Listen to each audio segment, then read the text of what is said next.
Түркістандық жігіт оқиғасын осы үнемі айтып жүрші деп маған аманат етіп еді да, жүрген жерінде айтшы деп. Менің 2 балам бар, әйелім бар, ата-анам тірі дейді да, коттедж үйде тұрам, минивэн машинамыз бар дейді, бусик. Аллаға шүкір дейді. Бірақ та біз қаз екен білесіздер ғой, бір нәрсе жетіспей жүреді. Әйтеуір иттер төбелесіп жатса да, жаңбыр жаумай жатса да Тоқаевты кінәлаймыз ғой біз. Сол жігіт айтады, үкіметті кінәлаймын, шүкіршілік жоқ дейді бір.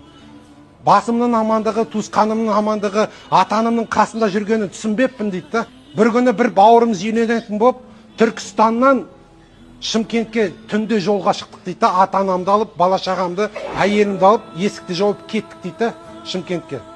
Автобанда келе жатқанда горилла ішем, дизи ішем, ұйқым қысып келе жатыр дейді да, бір уақытта көзім жұмылып кетті дейді.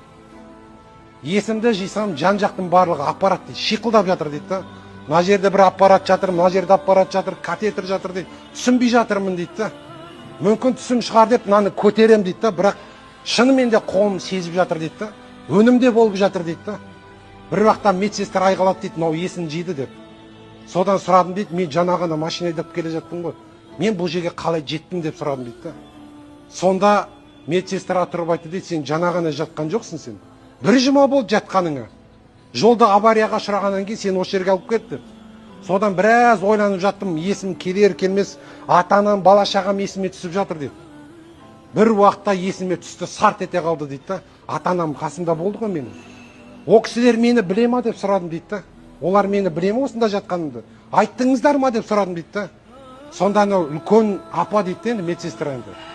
Сонда біраз күрсініп қарады дейді да. Жүрек ауырып, уф, ах деп қойды дейді. Содан тұрып айтты дейді да, балам сабыр ет деп айтты дейді да. Бұл өмірге келу барда қалу жоқ.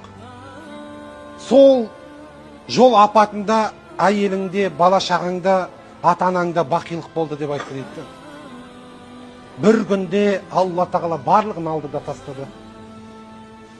Сол жігіт айтады, үйге есікті ашып кірсем дейді, ата-анамның балам келдің ба деген дауысы шығады дейді.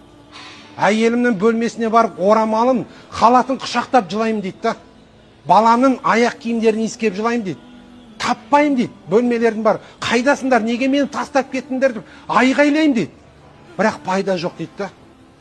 Сол жігіт айтады, сен үйге келген кезде алдыңнан балам келдің ба деп ата-анан шығатын болса, ол үлкен нығмет дейді да.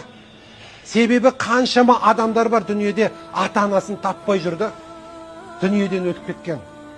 Үйге келген кезде балаң шықса, әке, мама келдің ба деп балаң шығатын болса, ол да үлкен нығмет. Бала сүйе алмай жүрген жастарымыз қаншама.